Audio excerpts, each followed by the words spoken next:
दुनिया के देशों पर टैरिफ लगाने के बाद डोनाल्ड ट्रंप अपने लोगों को देंगे $2000। हाल ही के मिली इलेक्शनों की हार के बाद ट्रंप चाहते हैं वापसी। चारों तरफ से घिर चुके हैं डोनाल्ड ट्रंप।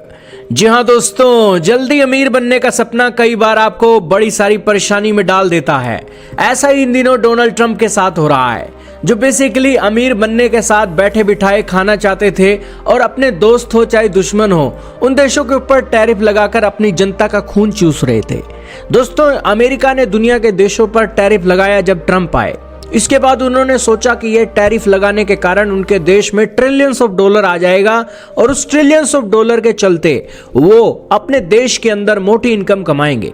लेकिन हुआ ठीक उल्ट। अब दोस्तों, ट्रंप को 1 साल होने को है और 1 साल से भी कम समय के अंदर इनके देश के अंदर 100 से 200 बिलियन डॉलर के करीब टैरिफ रेवेन्यू इकट्ठा हुआ है।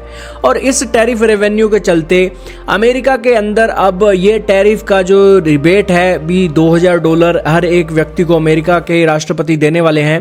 तो ये $2000 हर एक के खाते में जाएंगे तो दोस्तों इसका $1 बिलियन के अंदर खर्चा आएगा। $500 बिलियन से ज्यादा का खर्चा आ जाएगा। अब यही कारण है कि अमेरिकी लोग हैरान है कि इतना तो आपने टैक्स कलेक्शन नहीं किया जितना आप टैक्स एक वापस देने की बातें कर रहे हो। इन सब बातों के बीच डोनाल्ड ट्रंप ने ट्वीट किया है कि देखिए, लोग जो टैरिफ का विरोध कर रहे हैं वो फूल है। हम आज रिच बन रहे हैं, दुनिया के देश रिस्पेक्ट कर रहे हैं अमेरिका की, और आज इन्फ्लेशन नहीं है, रिकॉर्ड स्टॉक मार्केट है और इस सब के बीच ट्रिलियंस ऑफ डॉलर आ रहे हैं जो आपके इनॉर्मस $37 ट्रिलियन के कर्जे को कम करेंगे। आपके देश अमेरिका में रिकॉर्ड इन्वेस्टमेंट करेंगे, फैक्ट्रीज और प्लांट्स खड़े किए जाएंगे और हर एक व्यक्ति को $2000 प्रति पर्सन के हिसाब से मिलेगा। लेकिन आज आप देखिए कि अमेरिका की सुप्रीम कोर्ट के अंदर ट्रंप के टैरिफ के खिलाफ एक केस चल रहा है, जिसके अंदर ये बातें बोली जा रही हैं कि ट्रंप को कोई हक नहीं है कि वो आए मुंह उठाकर और दुनिया के अंदर अपने दोस्तों और दुश्मनों के ऊपर टैरिफ लगा दे। ना तो कोई संविधान का नियम कानून का पालन किया गया है और ट्रंप ने यहाँ पर डिक्टेटरशिप दिखाते हुए ये सारी चीजें की हैं, और इस कारण से अमेरिका के ऊपर आज कोई बिलीव नहीं कर रहा है। आज एक डर के मारे दुनिया के देश अमेरिका के साथ डील कर रहे हैं, जिससे अमेरिका के राष्ट्रपति अपनी इज्जत और रिस्पेक्ट का नाम दे रहे हैं। यही कारण है कि अमेरिका एक बहुत बड़े डिजास्टर की तरफ जा रहा है। और आज के समय में अगर अमेरिका की सुप्रीम कोर्ट ने ट्रंप के टैरिफ के डिसीजन को ओवरटर्न कर दिया तो दोस्तों इसके बाद ट्रंप कहीं मुंह दिखाने लायक नहीं रहेंगे, क्योंकि दोस्तों इलेक्शन में उनकी हार हो रही है। न्यूयॉर्क के मेयर एक मुस्लिम व्यक्ति बन गया। क्यों बना? कि अगर महंगाई कम थी तो वो न्यूयॉर्क का मेयर क्यों बना दोस्तों? वो इसलिए बना क्योंकि वहां पर दोस्तों हालात बुरे हैं।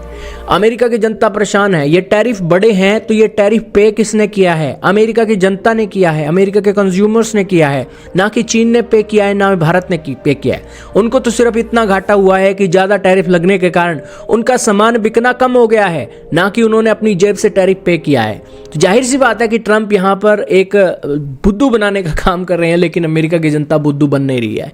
इलेक्शनों में मिली हार ट्रंप के लिए सबसे बड़ी बौखलाहट है। यही कारण है कि वो लोगों को $2000 देने का वादा कर रहे हैं। अब हैरानी इस बात की है कि ये $2000 आएगा कब, और ये $2000 क्या वाकई में ही आएगा, क्योंकि इतना तो इनका रेवेन्यू नहीं आया है जितना ये देने की बात कर रहे हैं। तो इससे आपको पता लग रहा है कि अमेरिका कितने बड़े डिजास्टर की तरफ है, क्योंकि एक तरफ तो इनके पास इतना पैसा नहीं इकट्ठा हुआ है टैक्स कलेक्शन से जितना ये देने की बात कर रहे हैं, और दूसरा ये इतना तो टैक्स कलेक्ट नहीं हुआ तो ये ट्रिलियंस ऑफ डॉलर का कर्जा कैसे उतारेंगे, और दूसरा अमेरिका शटडाउन के बाद इनके खजाने पर और बोझ आने वाला है, जिस कारण से ये और कर्जे लेने वाले हैं। तो कहने का इतना ही मतलब है कि अब पछताए होत गया जब चिड़िया चुग गई खेत।